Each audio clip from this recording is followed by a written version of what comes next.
Nunca pensé que un simple mensaje pudiera ser el principio del fin, pero así fue. Estaba tranquilamente en la terraza de casa, un sábado cualquiera de junio, tomando una cerveza y mirando por pura inercia las redes sociales. Cuando me llegó una notificación de WhatsApp, no era para mí, era para Irene, mi mujer, pero apareció en mi móvil porque hace unos meses ella misma me pidió instalarle su cuenta en mi teléfono mientras arreglaban el suyo. Nunca le di importancia, jamás había sentido la necesidad de revisarlo, hasta ese momento en el que, sin quererlo, la pantalla iluminó tres palabras que me hicieron dejar caer la botella de cerveza al suelo. ¿A qué hora? No lo abrí enseguida, de hecho, me quedé varios segundos mirando esa notificación con el corazón acelerado como si de repente hubiese corrido 10 kilómetros. Y fue entonces cuando mi cabeza empezó a buscar explicaciones absurdas, intentando convencerme de que probablemente era algún cliente preguntando por el diseño de un logo o tal vez una amiga organizando alguna quedada. Pero algo dentro de mí sabía perfectamente que no era eso, porque el contacto estaba guardado como Manu, y juro por lo que más quiero que nunca antes había oído hablar de ningún Manu en su vida. En ese momento escuché su voz desde el salón, preguntando si quería que le preparase otra cerveza, y tuve que disimular con una rapidez que ni yo sabía que tenía. Respondí que sí, que por favor. Y mientras ella estaba en la cocina, con las manos temblando y sintiéndome un auténtico traidor por lo que estaba a punto de hacer, deslicé la notificación y se abrió la conversación.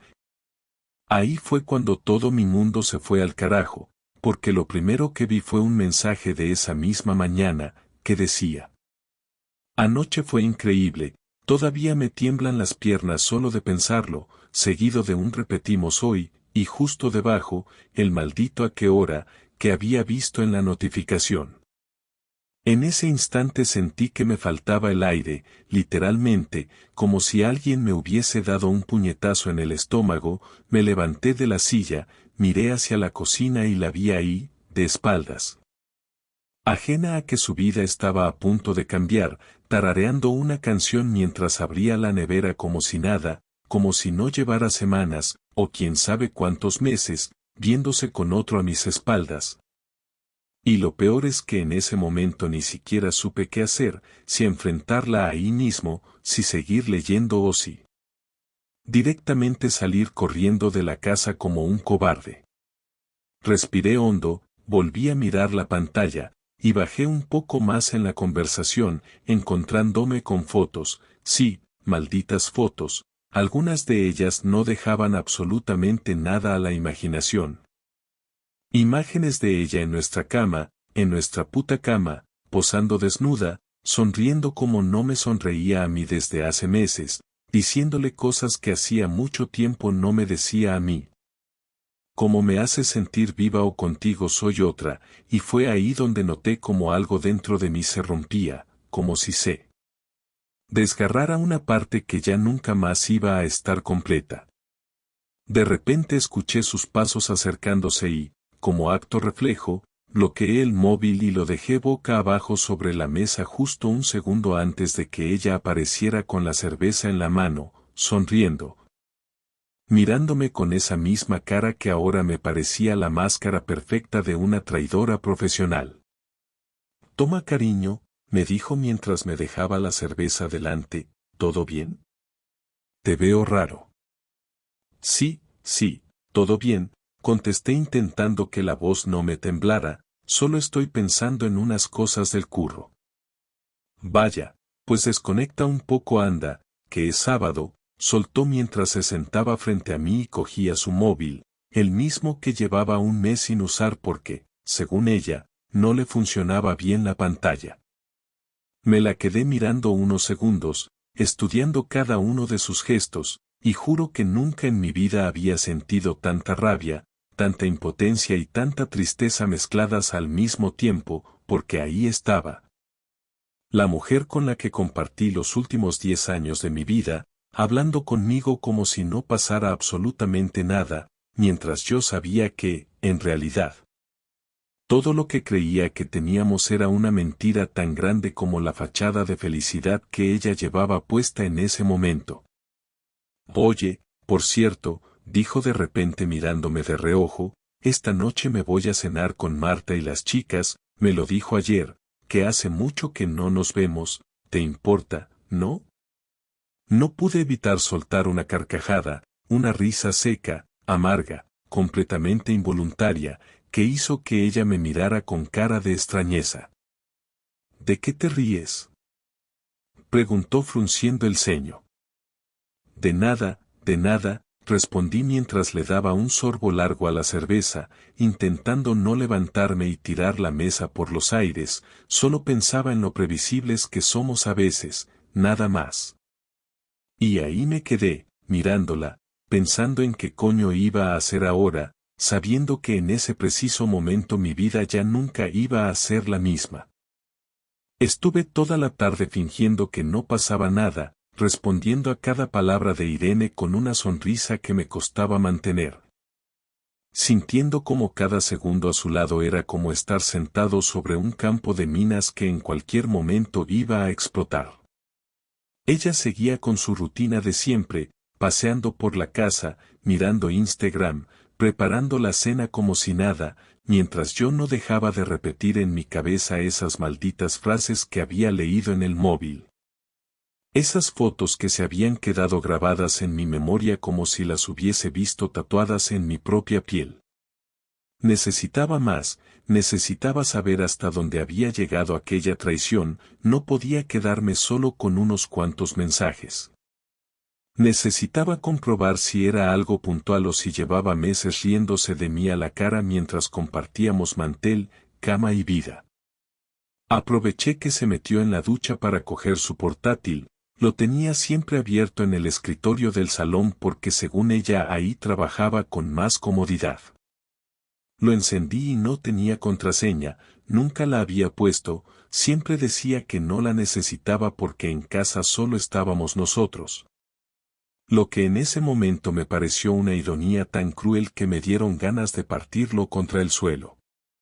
Entré directamente en su WhatsApp web, y ahí estaba todo, cada conversación, cada archivo, cada pedazo de realidad que yo no conocía pero que ella llevaba gestionando a mis espaldas como si fuera lo más normal del mundo.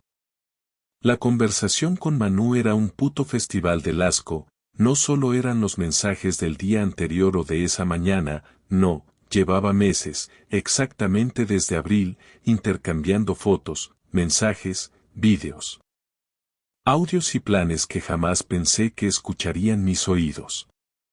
Había de todo, desde mensajes de buenos días en los que se llamaban cariño, amor o mi vida, hasta conversaciones a las 3 de la madrugada en las que le contaba cómo le gustaría que él la agarrara, que la besara, que la hiciera suya como, según sus propias palabras, nadie la había hecho nunca. Ahí fue cuando noté un nudo en el estómago que casi me hace vomitar en medio del salón. No eran solo palabras. Había pruebas más que suficientes de que lo suyo no se quedaba en lo virtual. Fotos en hoteles de la ciudad, en un Airbnb que claramente reconocí porque era el mismo donde una vez celebramos nuestro aniversario, y lo peor, vídeos. Vídeos donde ella grababa cómo él la besaba mientras ella le decía lo mucho que le gustaba, cómo se reía, cómo gemía, cómo le susurraba cosas que jamás me había dicho a mí en casi 10 años de relación. Me quedé helado viendo eso, porque en ese momento entendí que nada de lo que habíamos construido valía absolutamente nada para ella. Que todo lo que yo consideraba especial no era más que un trámite para mantener las apariencias mientras por detrás hacía lo que le daba la gana. Mientras descargaba cada uno de esos archivos en un pendrive, escuché cómo se apagaba la ducha, así que cerré el portátil, lo dejé en el mismo sitio y me senté en el sofá haciendo como que miraba el móvil. Ella salió con una toalla en el pelo, me miró y sonrió. ¿Qué haces tan callado?, me preguntó mientras se secaba el cabello con la toalla. Nada, mirando cosas del trabajo, respondí con una tranquilidad que ni yo sabía de dónde sacaba. Pues no te mates mucho, que hoy es sábado y hay que desconectar, me dijo mientras caminaba hacia la habitación, me voy a vestir que Marta me recoge en 20 minutos. Asentí con la cabeza sin mirarla, apretando los puños hasta que los nudillos me dolieron. Cuando ella desapareció en el pasillo, desbloqueé mi móvil y abrí el GPS familiar que habíamos instalado hacía tiempo para seguridad mutua. Revisé la ubicación de Manu y, efectivamente, estaba en un piso en la avenida del puerto. No necesitaba ser ningún genio para entender que no iba a haber ninguna cena con Marta esa noche, y que el destino de Irene ya estaba decidido desde que se despertó aquella mañana. En ese momento supe que iba a seguirla. Lo necesitaba ver con mis propios ojos cómo cruzaba esa línea que en realidad llevaba cruzando desde hacía meses, pero esta vez sin pantallas de por medio, sin excusas. Sin posibilidad de negar absolutamente nada. No le dije nada mientras ella terminaba de arreglarse, la vi pasar delante de mí con aquel vestido negro que llevaba años sin ponerse, el mismo que solía usar cuando teníamos alguna cena especial los dos. Y que ahora se ponía para irse a estar con otro. ¿Te parece si mañana hacemos algo tú y yo? Me preguntó mientras echaba perfume, hace tiempo que no salimos. La miré con una mezcla de rabia y desprecio que me costó horrores disimular, y aún así logré responderle con la misma voz tranquila que había estado usando toda la tarde. Sí, claro, lo que tú quieras. Ella sonrió, se acercó y me dio un beso en la mejilla, uno de esos besos fríos, vacíos, que ahora entendía perfectamente que no significaban absolutamente nada. Cogió el bolso, las llaves y se despidió con un no me esperes despierto, que seguramente se nos haga tarde. Apenas cerró la puerta, me levanté del sofá, cogí la chaqueta, las llaves del coche y salí detrás de ella. Me subí al coche aparcado frente al portal y esperé a que bajara. 5 minutos después la vi salir, mirando el móvil, sonriendo, completamente ajena a que yo la estaba observando desde apenas 20 metros. Se subió a un taxi y lo seguí sin pensármelo 2 veces, con el corazón a punto de estallarme en el pecho, sabiendo que lo que iba a ver esa noche iba a cambiarlo absolutamente todo para siempre. Seguí aquel taxi durante unos 15 minutos que me parecieron eternos, conduciendo con las manos tan tensas sobre el volante que me dolían los dedos, mientras mi cabeza no paraba de imaginar todos los escenarios posibles. Aunque en el fondo sabía perfectamente cómo iba a terminar aquella noche, porque no había margen para las dudas, no había ningún misterio que resolver, solo quedaba confirmar lo que ya era una realidad aplastante. El taxi se detuvo frente a un edificio moderno, de esos que tienen portero automático con cámaras y entrada con código, y desde donde estaba aparcado podía ver perfectamente cómo Irene bajaba del coche. Ajustaba el vestido mientras miraba su reflejo en la ventanilla y después sacaba el móvil, tecleaba algo y en cuestión de segundos la puerta se abría. No hizo falta que adivinara quién le había abierto porque en cuanto cruzó la entrada, apareció Manu en el recibidor, vestido con una camiseta ajustada y unos vaqueros. Sonriendo mientras la recibía con un beso en la boca que me hizo apretar los dientes tan fuerte que por poco me los parto. La abrazó por la cintura, la pegó a él y le susurró algo al oído que hizo que ella soltara una risa suave, cómplice, esa risa que hacía años no escuchaba dirigida hacia mí. Los vi entrar en el ascensor sin dejar de tocarse, completamente ajenos a todo lo que no fuera ese momento, mientras yo me quedaba sentado en el coche. Viendo cómo la mujer con la que compartía mi vida desde hacía 9 años se iba a estar con otro como si fuera lo más normal del mundo. Estuve varios minutos dentro del coche sin moverme, respirando con dificultad, mirando la pantalla del móvil donde había abierto la aplicación de notas, y sin saber muy bien qué estaba haciendo, empecé a escribir cada detalle. Cada cosa que veía, cada pensamiento que se me pasaba por la cabeza, quizás porque necesitaba vaciar toda esa mierda de alguna forma, quizás porque necesitaba dejar constancia de que todo aquello no era un mal sueño, que era real y que estaba pasando de verdad delante de mis propios ojos. Después de unos 10 minutos parado ahí, tomé una decisión que ni yo mismo esperaba de mí, me bajé del coche, crucé la calle y me planté frente al portal del edificio, miré el panel con los nombres, localicé el de Manu. Y estuve a punto de pulsar el botón, pero algo dentro de mí me detuvo, porque no tenía ningún sentido montar un escándalo en mitad de la calle, no iba a resolver absolutamente nada.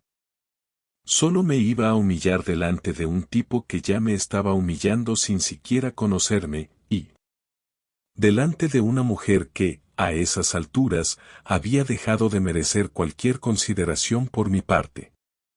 Me alejé del portal, encendí un cigarro aunque llevaba años sin fumar, y mientras le daba una calada tras otra, empecé a grabar un video con el móvil, enfocando la fachada del edificio, explicando con voz temblorosa pero firme lo que estaba pasando, dejando constancia de que Irene estaba ahí dentro, que me había mentido diciendo que iba a cenar con Marta, que llevaba meses engañándome, que todo lo que habíamos construido juntos no era más que una farsa para ella. Guardé el video, lo envié a mi correo personal y después me lo mandé por WhatsApp, como si eso fuera a garantizar que no desapareciera nunca, como si necesitara proteger esa prueba como si fuera oro. Volví al coche y me quedé ahí, mirando la puerta del edificio como si de repente fuera a salir corriendo arrepentida, como si en algún momento se diera cuenta de lo que estaba haciendo, pero no, obviamente eso no iba a pasar. Porque las personas no se arrepienten mientras están haciendo lo que desean, se arrepienten después, cuando las consecuencias les empiezan a apretar el cuello. A los 40 minutos vi cómo se encendía una luz en una de las ventanas del tercer piso, no necesitaba confirmar que era el piso de Manu porque el GPS me lo había dejado claro desde antes. Y lo peor fue que aquella ventana no tenía cortinas, así que podía ver perfectamente la sombra de dos personas moviéndose, acercándose, separándose, volviéndose a acercar. Y aunque no se distinguía con total claridad lo que hacían, tampoco hacía falta ser ningún genio para entenderlo. En ese momento sentí que se me acababa la paciencia, que no podía quedarme allí como un espectador pasivo mientras me destrozaban la vida. Así que marqué su número desde mi móvil, esperando que la sorpresa le helara la sangre. Que al menos durante un segundo se diera cuenta de la clase de basura que estaba haciendo, y cuando después de 3 tonos respondió con su voz más tranquila y fingidamente cariñosa, supe que la función acababa de comenzar. ¿Qué tal va la cena? Pregunté con una calma que no sabía ni cómo estaba consiguiendo mantener. Hubo un silencio de 3 segundos, eternos, en los que claramente estaba procesando que yo no debía estar llamando, no a esa hora, no cuando ella supuestamente estaba con Marta. Bien, justo estamos pidiendo el postre, respondió con una voz que intentaba sonar natural, pero que temblaba más que sus piernas hace unas horas, según le había dicho a Manu. Qué raro, respondí dejando que la rabia empezara a colarse en mi voz, porque estoy mirando la carta del restaurante desde el coche y no veo ningún postre que se llame Tu marido es un gilipollas. Silencio. Silencio absoluto. No dijo nada durante 5 segundos que me parecieron un siglo. Mario, no sé qué te pasa, pero estás diciendo tonterías, contestó al fin, pero ya no sonaba segura. Ya no sonaba natural, ya no sonaba a nada que no fuera una persona pillada con las manos en la masa. No, Irene, no son tonterías, solté, apretando el teléfono con tanta fuerza que me dolían los dedos, estoy aquí abajo, en la puerta de tu puto nido de mierda, viendo la ventana de Manu. Viendo tus sombras mientras le haces lo que hace meses no me haces a mí. Mario, espera, déjame. No, Irene, no te voy a dejar, la interrumpí sin dejarle acabar, quédate ahí, disfruta, haz lo que te dé la gana con él, porque te juro que esta va a ser la última vez que tengas el lujo de mentirme en la cara. Colgué. Me quedé mirando la pantalla del móvil unos segundos mientras el corazón me latía tan fuerte que pensaba que me iba a estallar el pecho. Arranqué el coche y me fui de allí, dejando claro que a partir de ese momento, ya nada en nuestra vida volvería a ser igual. Conduje de vuelta a casa sin música, sin radio, con las manos apretadas al volante y la cabeza llena de imágenes que me hubiera dado cualquier cosa por no tener nunca. Cada semáforo me parecía una tortura, cada coche que me adelantaba era como si me empujara un poco más cerca del borde. Llegué al portal, aparqué donde siempre, y cuando subí las escaleras todo me parecía distinto, como si la casa ya no fuera mía, como si todo lo que había ahí dentro hubiera perdido cualquier significado.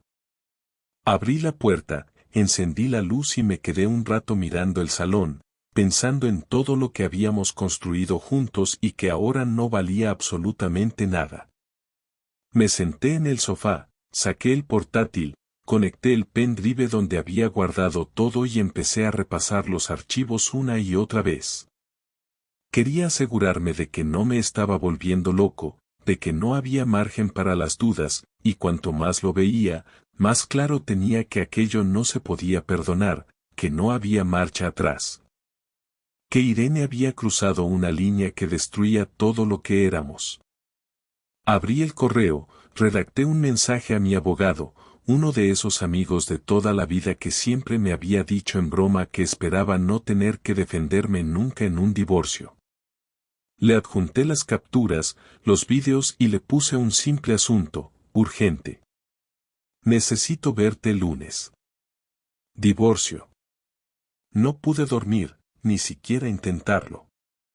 Me pasé toda la noche mirando al techo, repasando cada conversación que había tenido con ella en las últimas semanas, cada gesto, cada excusa, cada frase que ahora cobraba un sentido completamente distinto.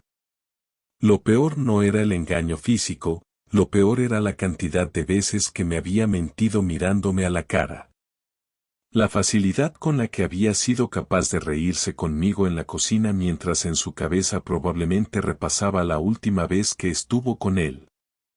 A las 8 de la mañana escuché cómo se abría la puerta del portal, miré por la mirilla y ahí estaba ella, con el pelo revuelto, con el vestido arrugado y con la cara de alguien que sabe perfectamente lo que ha hecho. La vi buscar las llaves en el bolso, suspirar como si le pesara el mundo y finalmente abrir la puerta. Entró sin darse cuenta de que yo la estaba observando desde el pasillo, dejó el bolso en la entrada y cuando giró la cabeza y me vio ahí plantado, con los brazos cruzados y la mirada fija, se quedó congelada como si el tiempo se hubiera parado solo para ella. Mario, empezó a decir, pero la interrumpí alzando la mano. No hables. No quiero escuchar ni una puta palabra tuya. Sube, recoge tus cosas y lárgate de esta casa, le solté con una frialdad que no sabía que era capaz de tener. Ella se quedó unos segundos mirándome, con la boca medio abierta, intentando buscar una frase, una excusa, algo que le sirviera para salir de ese agujero que ella misma había cavado. Por favor, déjame explicarte, intentó decir mientras daba un paso hacia mí. ¿Explicarme qué, Irene? Respondí sin moverme. ¿Me vas a contar que anoche estuviste con Manu porque estabas confundida?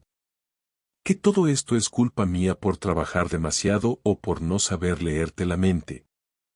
No quiero tus excusas, no me interesan tus mentiras, no me interesa absolutamente nada que salga de tu boca. Ella se llevó la mano a la cara, cerró los ojos, respiró hondo e intentó calmarse. Pero la temblorosa manera en que se sujetaba la frente dejaba claro que no tenía absolutamente ninguna estrategia que pudiera sacarla de esa. Mario, no es tan simple, dijo bajando la voz. No sabes cómo me he sentido estos meses.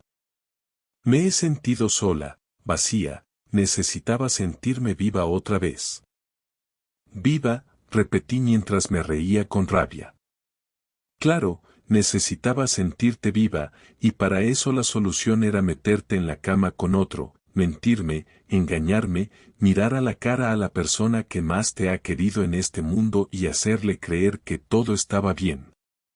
Pues felicidades, Irene, ya te puedes sentir muy viva, porque desde este momento te garantizo que tu vida va a ser muy diferente. Ella se quedó en silencio, con la mirada clavada en el suelo, sin atreverse a mirarme a los ojos. Sube y recoge tus cosas, repetí mientras la señalaba con el dedo.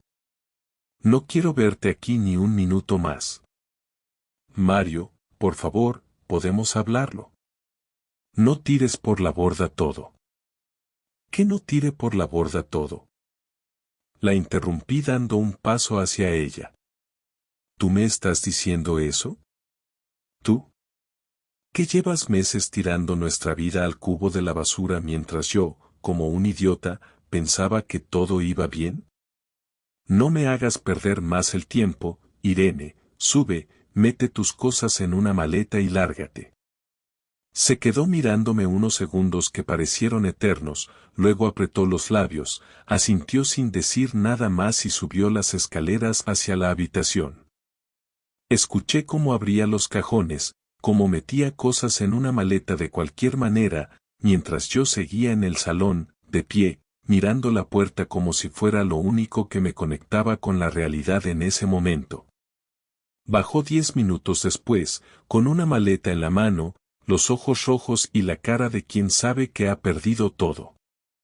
Se detuvo en la puerta, me miró intentando buscar en mi cara algún gesto de compasión que no encontró. Mario, empezó a decir, pero la interrumpí levantando la mano otra vez. No a partir de ahora, lo único que quiero de ti es silencio. Sin decir nada más, abrió la puerta, salió del piso y la cerró despacio. Me quedé ahí, en medio del salón, escuchando cómo sus pasos se alejaban por el pasillo del portal, sintiendo que por primera vez en mucho tiempo volvía a respirar, aunque fuera el aire más amargo de mi vida. Me quedé de pie durante unos minutos, mirando la puerta cerrada como si todavía pudiera atravesarla con la mirada, sintiendo una mezcla de rabia, tristeza y una calma extraña que no terminaba de entender. Saqué el móvil del bolsillo, abrí el chat de mi abogado y le escribí que ya tenía todo claro, que lo que habíamos hablado por correo iba adelante sin ninguna duda. Dejé el móvil sobre la mesa, me senté en el sofá y empecé a mirar alrededor. Cada rincón de la casa tenía algo que me recordaba a ella. Desde el maldito cuadro que había comprado en aquel mercadillo de Alicante hasta las estúpidas velas aromáticas que siempre insistía en poner en el baño. No sabía si tenía ganas de romperlo todo o de salir corriendo, pero decidí que ni lo uno ni lo otro, que lo que iba a hacer era algo mucho más efectivo y, sobre todo, más definitivo. Cogí el portátil, abrí una carpeta nueva y empecé a meter dentro todas las pruebas que había guardado, las fotos, los vídeos, las capturas de pantalla, los audios. Todo lo que demostraba quién era realmente Irene y cómo había llevado nuestra relación al límite hasta destruirla por completo.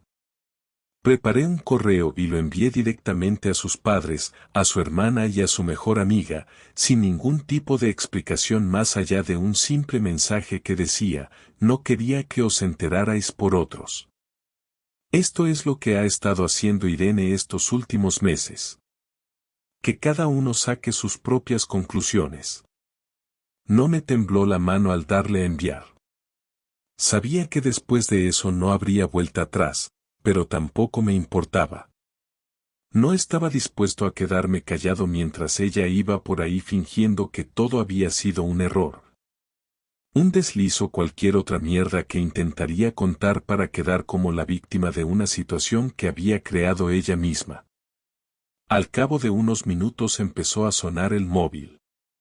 Primero fue su hermana, luego su madre, después su mejor amiga, pero no contesté ninguna llamada. Lo único que hice fue enviarles un mensaje a todas que decía, no tengo nada más que decir.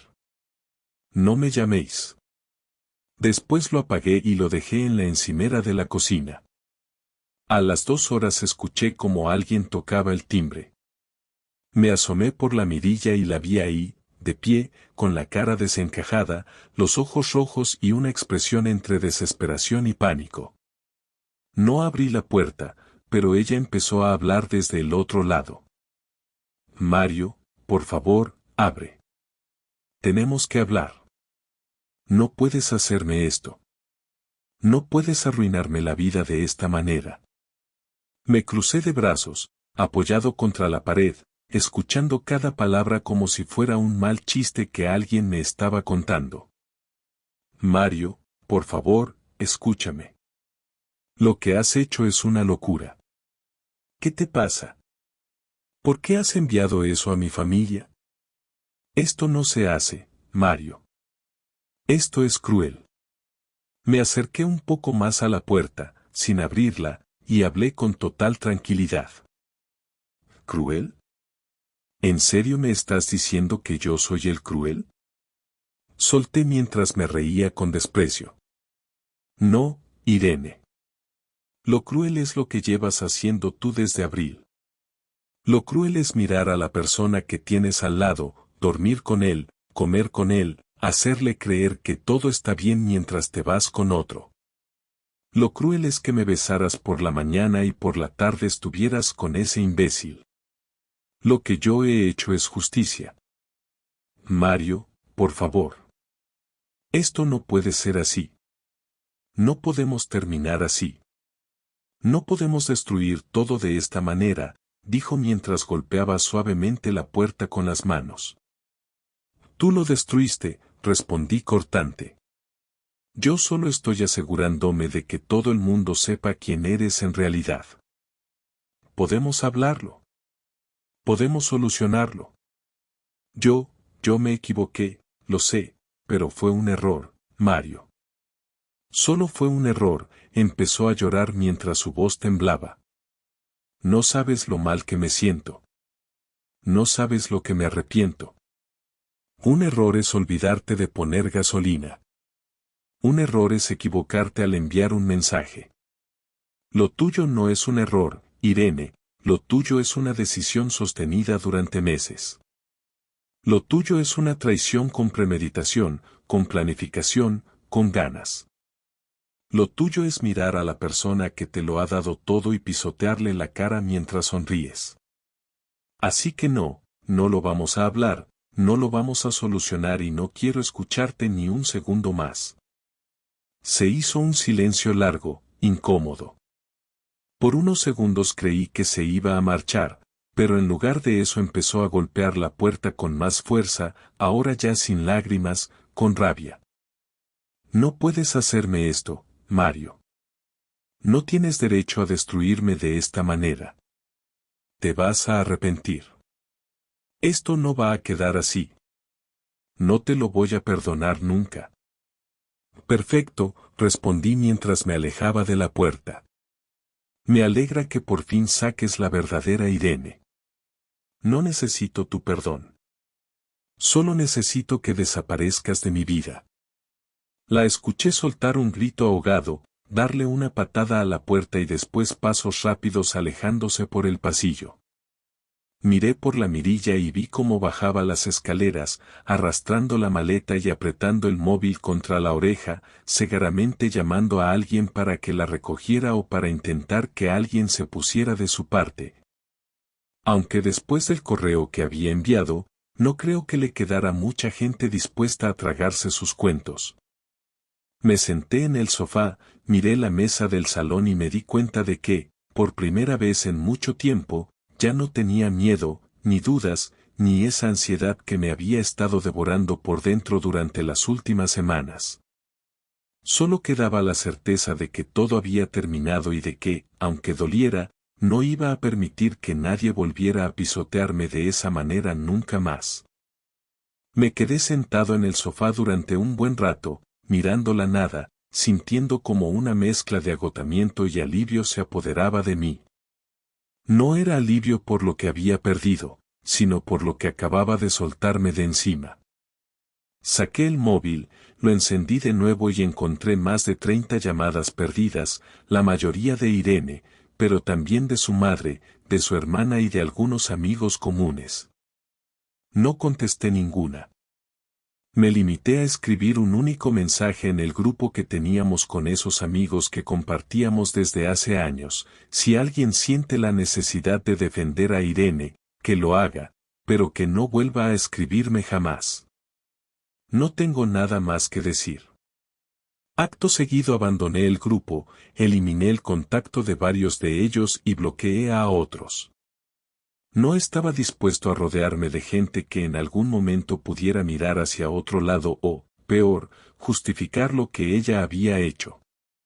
Minutos después recibí un mensaje de su madre, un texto que, para mi sorpresa, no era de reproche ni de enfado, sino de absoluta vergüenza. Mario, no tengo palabras. No sé qué decirte. No me lo esperaba de mi hija. Solo quiero que sepas que estoy completamente de tu lado. Lo que ha hecho no tiene justificación. Le respondí dándole las gracias, le dije que apreciaba sus palabras, pero que necesitaba espacio y que seguramente durante un tiempo prefería no tener contacto con nadie que me recordara a Irene, ni siquiera con ella. Su respuesta fue sencilla, solo me puso, lo entiendo, cuídate. Después de eso llamé al abogado. Quería acelerar todo lo que se pudiera, no iba a esperar ni un día más de lo necesario. Me explicó que, con las pruebas que le había enviado, el proceso iba a ser bastante simple, sobre todo porque no había hijos de por medio ni propiedades que complicaran las cosas. Le dejé claro que no iba a negociar absolutamente nada, que Irene no iba a sacar un céntimo de mí y que estaba dispuesto a llegar hasta el final para asegurarme de que así fuera. Él me dijo que me preparara porque, aunque ella sabía que estaba en una posición débil, iba a intentar llorar, manipular y arrastrarse lo que fuera necesario para conseguir algo, porque gente así nunca acepta perder del todo. Esa misma tarde me puse a recoger sus cosas. No iba a esperar a que ella volviera a buscar nada. Todo lo que era suyo terminó en cajas, maletas o bolsas, lo metí en el maletero del coche y lo llevé directamente a casa de sus padres. Toqué el timbre, abrió su madre con una cara que hablaba por sí sola y simplemente le dije, aquí está todo. No quiero volver a verla aquí ni a tener ninguna conversación pendiente con ella. Esto se acabó. Ella asintió, me ayudó a meter las cosas dentro y, antes de irme, me miró y me soltó algo que me dejó helado. ¿Sabes, Mario? Lo peor de todo es que no es la primera vez. Hace unos años, bueno, no quise meterme, no quise decírtelo, pensé que eran tonterías, pero ahora me doy cuenta de que solo fui cómplice de su egoísmo por callarme. No le respondí nada. Me quedé en silencio unos segundos, asentí, di media vuelta y me fui. Mientras conducía de vuelta a casa, pensaba en cuántas veces habré sido un idiota, cuántas señales pasé por alto, cuántas mentiras me tragué con una sonrisa, creyendo que era parte de cualquier relación, creyendo que los altibajos eran normales, cuando en realidad lo que había era pura y simple traición camuflada de rutina. Esa noche, cuando volví a casa, la sentí distinta. No vacía, sino mía.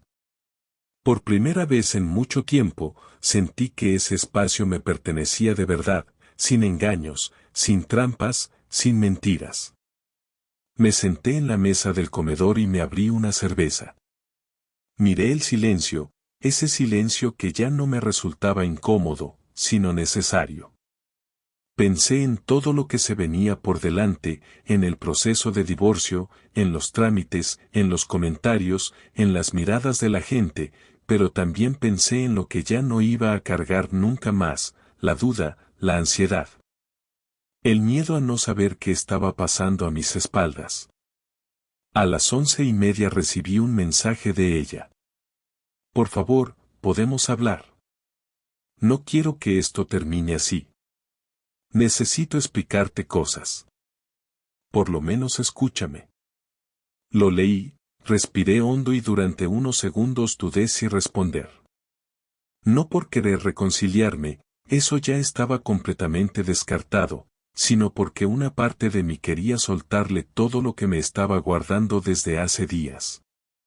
Finalmente decidí hacerlo. ¿Hablar? ¿De qué? De cómo me has mentido en la cara durante meses. De cómo venías a casa después de estar con él y me decías que me querías. De cómo te inventabas cenas con Marta mientras te desnudabas en el salón de otro. No, Irene, no tengo nada que hablar contigo. Lo único que quiero es que firmes los papeles cuando te los mande el abogado y que no me molestes nunca más en tu vida. Su respuesta tardó casi media hora. No sé cómo hemos llegado a esto. Nunca pensé que te haría tanto daño. No sé en qué momento se me fue de las manos. Pensé que podía manejarlo todo, pero no supe cómo parar. No contesté. Guardé el móvil en el cajón, cerré con llave y decidí que era la última vez que leía algo que viniera de ella. Lo que ella pensara, lo que sintiera, lo que quisiera justificar, ya no formaba parte de mi vida. Cuando me acosté aquella noche, por primera vez en semanas, dormí del tirón.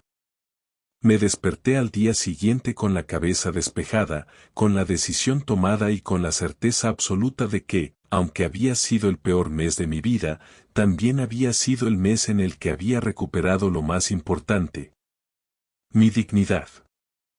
La historia con Irene se terminó esa noche. El resto fue solo papeleo.